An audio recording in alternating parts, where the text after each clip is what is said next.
Bienvenidos a La Hora del Museo, el podcast del Museo Histórico Nacional. Identidad, cultura, patrimonio y más. Soy Rocío Muñoz y te invito a un encuentro diario con la historia y sus protagonistas.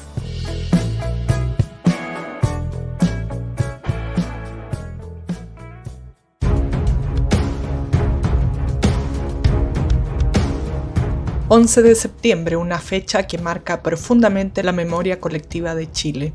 Parte de esta memoria se hace visible en el libro Chilenas en Lucha, publicado originalmente en Francia y que tiene como eje central la historia de los centros de madres en Chile, organizaciones que durante la década de los 60 fueron agentes de transformación social hasta que la dictadura los apropió convirtiéndolos en espacios de control.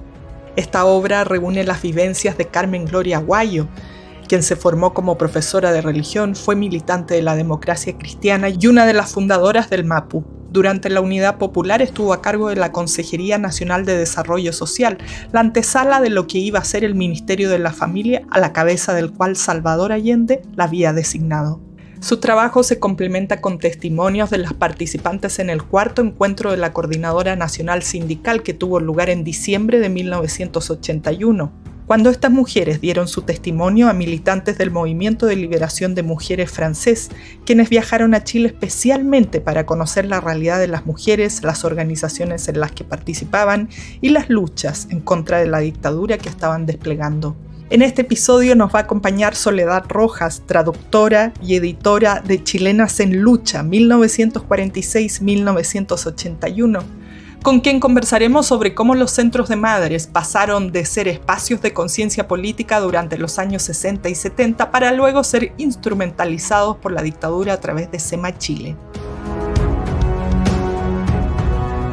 Bienvenida Soledad, qué gusto tenerte aquí en La Hora del Museo en esta fecha icónica que vamos a estar conversando contigo, este libro del cual haces la traducción, la edición, las notas además de Chilenas en Lucha, que es una publicación con larga historia que quiero que nos cuentes también el día de hoy. Así que felices de tenerte aquí en el programa. Bueno, buen día, muchas gracias Rocío, muy contenta de estar acá, me gusta mucho este podcast, así que es un agrado poder estar contigo conversando hoy día, además de este libro al cual le tengo muchísimo cariño, así que encantada de contarte un poco de qué se trata.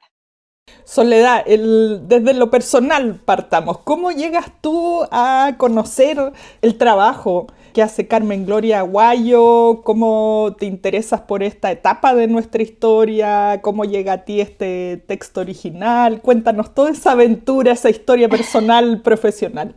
Sí, es lindo porque como que siento que este libro, en mi historia personal, como tú me preguntas, cruza muchos caminos también.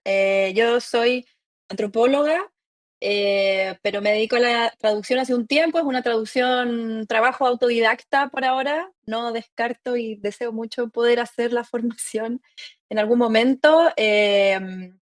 Y bueno, yo viví muchos años en Francia, el francés siempre fue un idioma que me gustó mucho, entonces tengo en general un radar y ando buscando cosas que tengan que ver con esa lengua y bueno, como te decía, soy antropóloga, y entonces en el 2019 empecé a hacer una investigación sobre los centros de madre. Por ahí llegué a este libro en particular. Esos centros, bueno, ustedes ya los conocerán, son una Cuéntanos, por favor.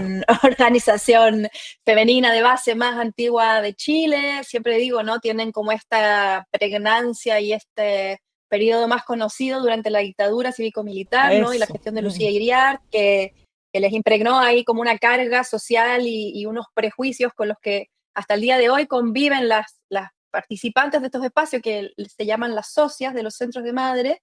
Pero son espacios de encuentro, de capacitación, de trabajo, de reunión, de organización de mujeres que son muy, muy antiguos. Y yo estaba haciendo una investigación sobre estos espacios, me atraía mucho esta idea del cagüín, ¿no? Estas viejas cagüineras, las viejas momias cagüineras, ¿no? Eso que cada vez que yo le decía a alguien que estaba haciendo una investigación sobre los centros de madre, me decían, pero estas viejas cagüineras, y yo decía, bueno, ¿y qué hay de malo con el cagüín, no? Vamos a ver qué hay detrás de ese cagüín. Para mí es fascinante, en todo caso, y alejarme un poco, digo, ¿no?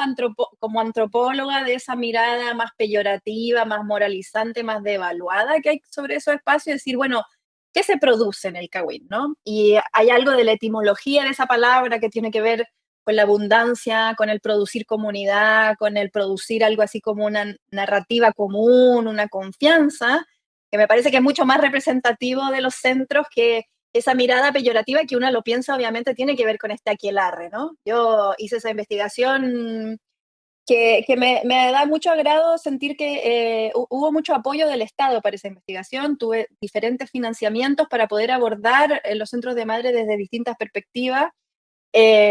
Justamente esta idea, ¿no? De todas las mujeres que pude entrevistar, yo recopilé historias de vida de esas mujeres y todas me contaban, ¿no? Estos maridos celosos de ese espacio, ¿no? Bueno, ¿qué van a hacer estas mujeres ahí? Nos van a pelar.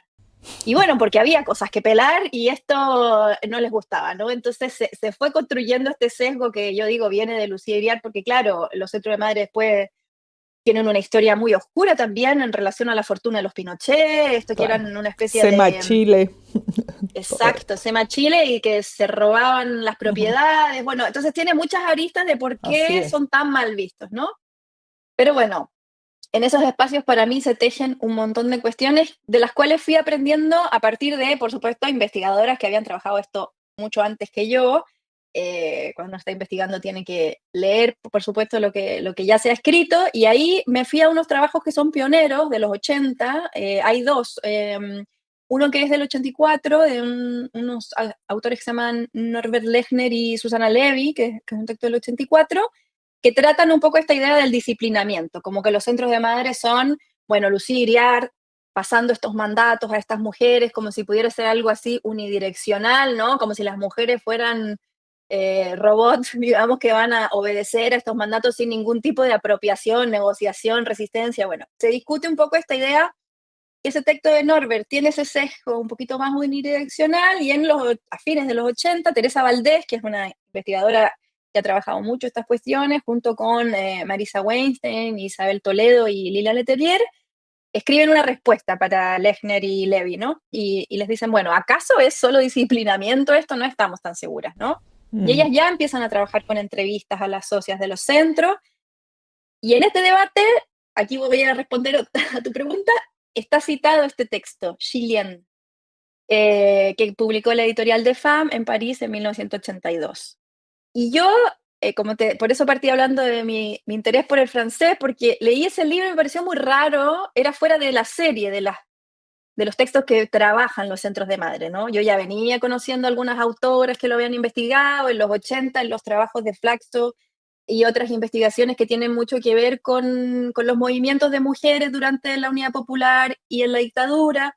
Pero este libro era raro, era chilien, ¿por qué está escrito francés? Decía yo, bueno, me dio curiosidad y ahí ya le pedí a un amigo, yo estaba en Santiago en ese momento y le pedí a un amigo que me lo traiga, estaba empezando la pandemia, creo que era 2020, y ahí me llegó el libro, el chilien, el original, ahí me llegó, así fue como lo conocí. Bueno, y este libro abre la puerta para otra historia más, que Sí, bueno, que es la sí. que se cuenta en este libro Chilenas en Lucha, en el cual tú has trabajado con Tiempo Robado Editora. Antes de irnos de lleno a esta historia, me queda una duda, porque también para entender lo que sigue. Entonces los centros de madre no es una creación netamente de la dictadura, ya existían estos espacios. Exactamente.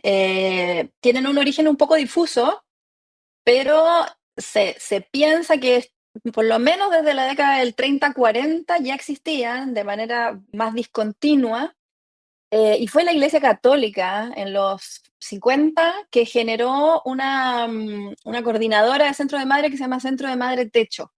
De hecho, ahí es donde Carmen Gloria Aguayo, ella llega a los centros de madre en el 46, o sea, realmente cuando estaban empezando. Y es muy interesante tu pregunta porque yo he entrevistado también y se llaman las voluntarias de los centros de madre de SEMA Chile, las que trabajaban con Lucía Iriart, tendrán en el imaginario estos uniformes burdeos que las mujeres de las cúpulas de la Junta Ujú. tenían cada una asociadas distintas instituciones, ¿no?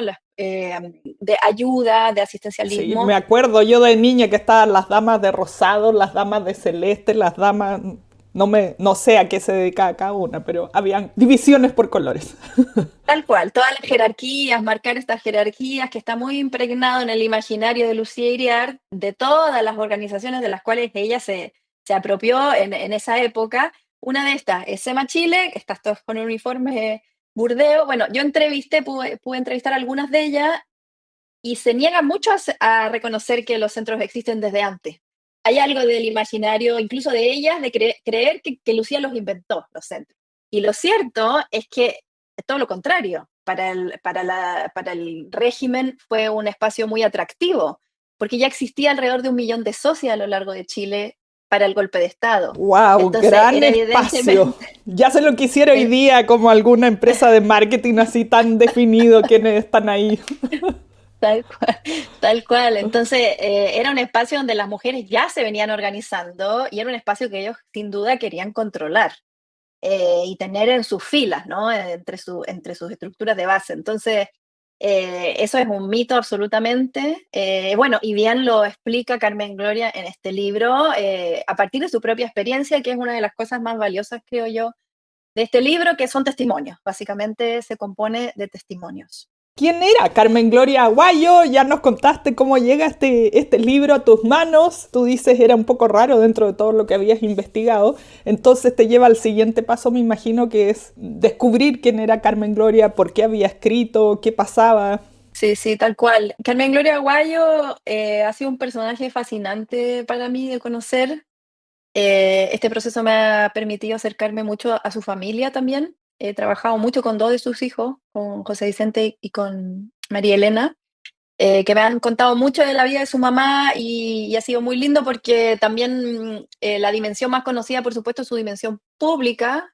Ella fue una política chilena, se murió en el 2021, es muy, muy reciente su muerte. Y es una mujer que tuvo una presencia muy importante en la democracia cristiana. Ella ingresó primero a la política partidaria en la democracia cristiana, pero rápidamente se desilusionó de las promesas emancipadoras de la democracia cristiana y es una de las fundadoras del MAPU. Entonces ella en este libro cuenta que militó mucho por la campaña presidencial de Frei Montalva y luego participó activamente de la campaña de Salvador Allende.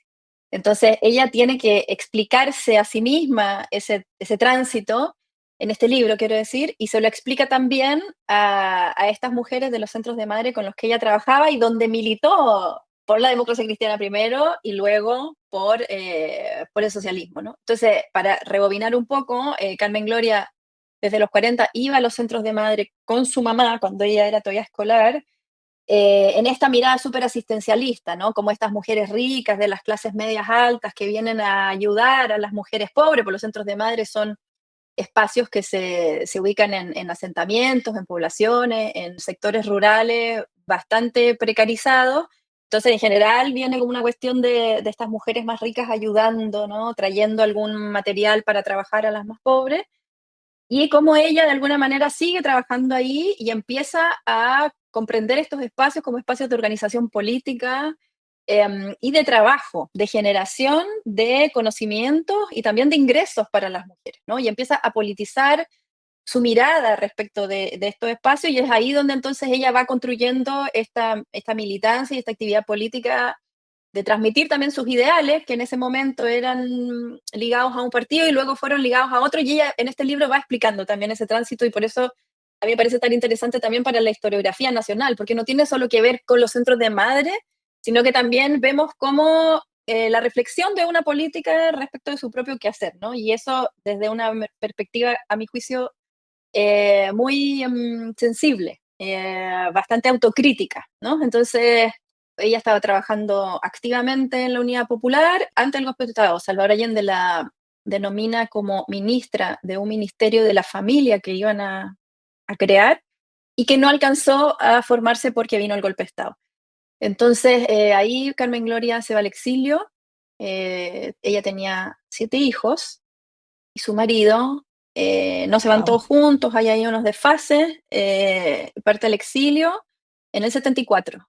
Y desde el exilio, ella tiene un rol muy, muy importante. Primero en la creación, es una de las fundadoras del colectivo de mujeres exiliadas, mujeres chilenas exiliadas en París. y emprende una campaña de difusión de la violación de los derechos humanos en Chile y de defensa de los derechos humanos en general, pero tiene una voz muy importante en la arena internacional, que fue a lo que se dedicó mayormente durante su exilio, además de trabajar en la Fundación Force, que es una fundación de investigación social que está en Francia, y ella trabajó mucho en la investigación social en esos años, y ahí también ese punto es importante porque Chilenas, la primera parte de Chilenas en Lucha, la primera parte de este libro, es su tesis, es la tesis que ella escribió en Francia a propósito de este trabajo que ella hacía en esta fundación. En un momento ella se dio cuenta que necesitaba hacer una formación en Francia, porque ella era profesora de religión a la base. Entonces estaba como trabajando en Tremenda algo. historia, los caminos, cómo van mutando, porque así somos, ¿no? Partimos en un lado, Sí, luego nuestros sí. intereses cambian.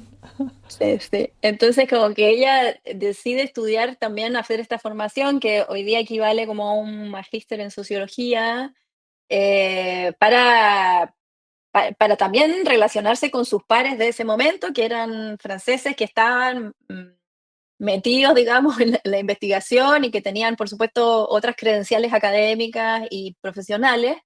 Entonces, esa tesis que ella escribe un poco a contrapelo, porque no era quizás algo que ella quería hacer, y de hecho cuenta que le costó mucho escribir esa tesis hasta que dijo, voy a escribir sobre los centros de madre porque sobre los centros de madre es lo que yo más sé. Entonces dice, escribo sobre esto. Y en el fondo lo que hace es usar los centros de madre como una puerta de entrada para contar en Francia lo que eran la Organización Popular de Mujeres en Chile en los años previos al golpe de Estado, porque ella, como yo les decía, parte del exilio ahí justo con el golpe. Entonces esa es como la primera parte a cargo de Carmen Gloria. Bueno, aquí rompe totalmente con esta idea, como este prejuicio, esta idea preconcebida que nos contabas al principio, con la cual te topabas todo el tiempo, ¿no? Que eran, y hasta por las mismas integrantes de los centros de madre, que era una creación de la dictadura o que era un lugar para sacar información. Y entonces, ¿cómo es esta historia de estos lugares? ¿Qué pasaba ahí? Porque además el libro se llama Chilenas en Lucha y es como un lugar de poder también para las mujeres, de posibilidades de cambio dentro de una sociedad súper machista como lo era para ese entonces. Tal cual, me parece interesante tu pregunta porque en ese sentido yo creo que la cualidad en lucha de los centros de madre en este libro tiene que ver por un lado con esta trayectoria que te contaba de Carmen Gloria y de cómo esos espacios fueron para ella un espacio de militancia y es interesante en su relato porque es donde ella transmitió su imaginario político y sus ideas políticas, pero también construyó amistades, ella se autocriticó y discutió con sus propios sesgos, o sea, es un espacio también de crecimiento personal, si se quiere, para ella. Entonces, tiene que ver con la lucha de Carmen Gloria, pero también, por supuesto, la lucha de las socias de los centros, que son luchas que aquí yo creo que también esto es importante pensarlo en la lógica de la editorial que publicó este libro originalmente, que es la editorial de FAM, que es una editorial que pertenece al Movimiento de Liberación de Mujeres francés, un movimiento de mujeres pionero en los años 70, que lucharon por la politización de la vida cotidiana de las mujeres. Entonces, el poder y el valor de lucha de los centros de madre para mí tiene que ver con que son mujeres que por primera vez salían de su casa para ir a hacer algo con otras mujeres fuera del espacio privado. O sea, eso ya era un montón. Eso ya era revolucionario, ¿no? No estar en la casa haciendo las tareas dedicadas a los hijos y a los maridos, sino irse a un espacio con otras mujeres a cagüinear, ¿no? A conversar, a acompañarse, a cuidarse y al mismo tiempo a aprender labores, a construir maneras de ganar dinero por primera vez en sus vidas para ellas mismas, no a través de los varones, ¿no? Entonces, la resistencia de los centros de madre yo creo que tiene que ver con eso, no con acciones espectaculares ni de resistencia política como quizás nos viene más fácilmente el imaginario, sino que tiene que ver con la valentía de decidir salir una o dos veces de su casa a la semana para ir a estos espacios y, entre todas las comillas del mundo, descuidar los espacios domésticos, apagar el horno un rato, irse ahí a... Igual ahí lo que yo discuto también, esto ya como en mi investigación, pero se van a los centros igual a tejer un chalequito para el hijo. O sea, tampoco es que hay un corte tan abrupto entre la casa y el centro de madres, ¿no? Hay una continuidad ahí que también dice mucho de lo femenino y de la construcción de lo femenino en nuestra historia reciente, ¿no? Y de cómo estas mujeres lograban sostener esos dos espacios, considerando que también ellas estaban atravesadas por esos mandatos de género, que tampoco era llegar y deshacerlo así de un día para otro, ¿no? O sea, era un proceso que siento que ahí está un poco lo revolucionario y lo resistente de esos espacios, de los centros de madre. Bueno, y lo masivo, porque tú decías ya con el correr de los años había 1 millón de chilenas participando en estos espacios, porque algo había ahí. Sí, sí, tal cual. De hecho, efectivamente, se fueron validando socialmente por eso. O sea, hay algo de la estrategia desde que existió ya esta coordinadora que te decía, los centros de madre techo. Una de las condiciones ya era que estos espacios tienen que estar estratégicamente ubicados en los barrios, de manera que ellas no tengan que alejarse mucho de sus casas, que sea algo que les facilite su asistencia. Y en ese sentido, fueron validados socialmente, ¿no? Porque no descuidaban tanto las tareas y bueno, traían algo de plata y traían quizás alguna ropa para un hijo o traían un adorno para la casa. Empezó a aparecer también algo de una estética compartida entre las casas de las socias de los centros de madre que aprendieron a tejer crochet y hacían todas unos mantelitos, por ejemplo. Hace un tiempo con una compañera, con Florencia Muñoz, tuvimos la suerte de ganar un fondar para hacer una investigación sobre los centros de madre en Osorno y hicimos una exposición de esas obras de una manera mucho más museográfica de lo que quería Lucía Iriar, porque Lucía Iriar estos productos los vendían en ferias, a veces internacionales, y la plata no les devolvía a estas mujeres, ¿no?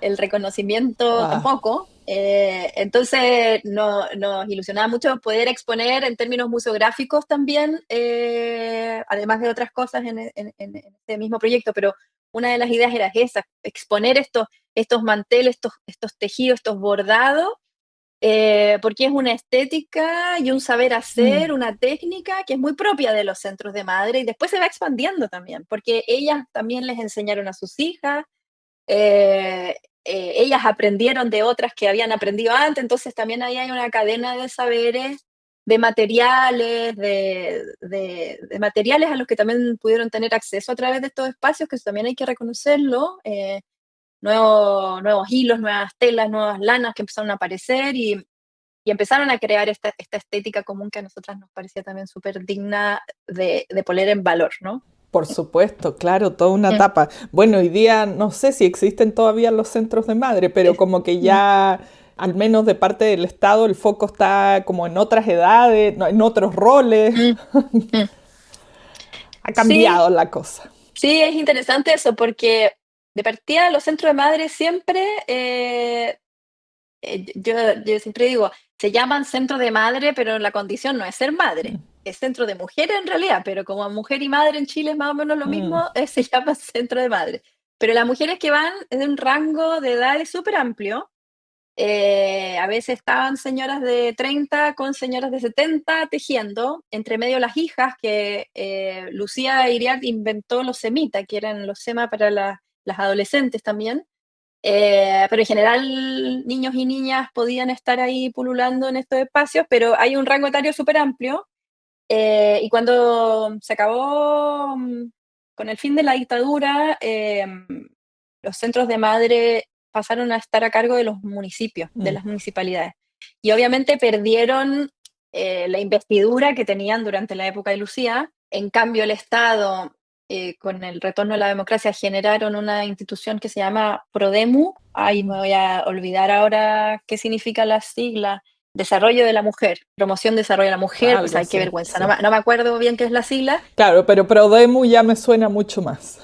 pero claro, Prodemo es como que es todavía vigente Ujú. y que lo interesante también es que viene a retomar una mirada, o desde mi perspectiva, retoma un poco más una mirada como como la que tenían los centros de madre durante los gobiernos de Frei Montalva y Allende, que estaban, si bien, obviamente, como tú bien dices, son espacios que tienen un sesgo de género y que son actividades súper feminizadas y relacionadas como con un estereotipo de lo que es la mujer y lo femenino, etcétera, eran espacios que apuntaban a la promoción de la ciudadanía entre las mujeres, a la promoción del trabajo, proveyeron mucho de máquinas de coser, ¿no? Estos primeros espacios en que las mujeres aprendieron estos oficios, como que tenían una mirada mucho más, para ocupar una palabra pro demo, de empoderamiento de las mujeres, a diferencia de lo que vino después con Lucía, que era efectivamente un catalizador de los mandatos de orden del régimen, que eso es bastante claro en la mirada clientelista de Lucía, ¿no? Que no tiene nada que ver. Entonces, Prodemu después como que un poco retorna a lo anterior y hace talleres y empieza a generar otras cosas que tienen que ver con generar espacios de autonomía y de acceso al mercado laboral de las mujeres, y mientras tanto los centros de madre seguían en los municipios y todavía existen. O sea, yo todavía estoy trabajando con socias de los centros de madre que todavía van, de hecho, todavía siguen yendo y es lindo porque funcionan por su propia voluntad, o sea, y todo el tiempo y hasta el día de hoy lidiando con esa mirada de las viejas momias cagüineras, ¿no? Claro. Que 50 años después siguen intentando deshacerse de ese prejuicio, y mujeres jóvenes, estoy trabajando con mujeres incluso de 40 años, 45 años, que van a estos espacios porque lo pasan bien. Sí. La verdad es que lo pasan bien, lo pasan bien. Claro que Sí. sí, yo creo que todos necesitamos hacer comunidad, más todavía después de vivir la experiencia de una Mm, pandemia en que estuvimos tan mm, apartados todos. Bueno, haciendo hasta aquí un recuento, nos contabas que la publicación original de Chilenas, que se publica en Francia a inicio de los 80, que resulta ser esta investigación o esta tesis de Carmen Gloria Guayo, reunía testimonios de mujeres en esta larga historia de los centros de madre. Y el libro trae una segunda parte que también son testimonios de formas de resistencia, y ahora quería que conversáramos de esa segunda parte del libro. La segunda parte del libro nace de la, de la inquietud de la editorial de FAM, como te contaba, una editorial que pertenece al Movimiento de Liberación de Mujeres francés, que estaban interesadas en transmitir en tiempo real la forma de resistencia de las mujeres. Entonces era 1981 y lo que querían visibilizar era la resistencia de las mujeres en el Chile de Pinochet.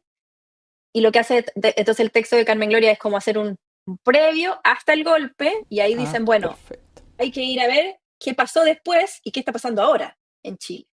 Entonces la editorial de FAM, perteneciente a este movimiento, manda a Chile, coordina la visita de dos militantes, Acacia y Françoise, que viajan a Chile al cuarto encuentro de mujeres organizado por el Departamento Femenino de la Coordinadora Nacional Sindical, a Chile, a ver qué estaban haciendo las mujeres en resistencia en ese año 1981. Entonces, lo que estas dos militantes hacen es entrevistar a un montón de mujeres que asisten al encuentro y a otras que están satelitales. No están todas dentro del encuentro, pero la mayoría. Y son pobladoras, campesinas, mujeres mapuche, trabajadoras de rubros muy diversos, madres, bueno, muchas militantes, dirigentes, como un abanico súper diverso de mujeres que lo que tenían en común es habérselas arreglado para llegar en diciembre de 1981 a una iglesia en Santiago a juntarse clandestinamente, por supuesto, eran alrededor de 200 mujeres, a discutir respecto de su condición en medio de la represión política, pero también de las violencias económicas y de las Claro. violencias machistas que estaban atravesando en ese momento, ¿no? Y a discutir que efectivamente la dictadura era el principal enemigo, pero que las estructuras patriarcales trascendían por mucho al régimen militar y por tanto había que generar estrategias de mucho más largo alcance, incluso dentro de sus propias trayectorias políticas, ¿no? Bien sabemos, los partidos de izquierda han tenido bastantes eh, eh, posturas bastante regresivas en términos de la participación de las mujeres, y en ese sentido esos eran temas cruciales, ¿no? Entonces, Lo que nosotras hicimos con este libro, y hablo de nosotras porque este libro lo hicimos con las editoras de Tiempo Robado, Gloria Elgueta y Claudia Marchán. Yo trabajo mucho con Claudia Marchán, que este libro, como siempre, me ayudó muchísimo a poder armarlo.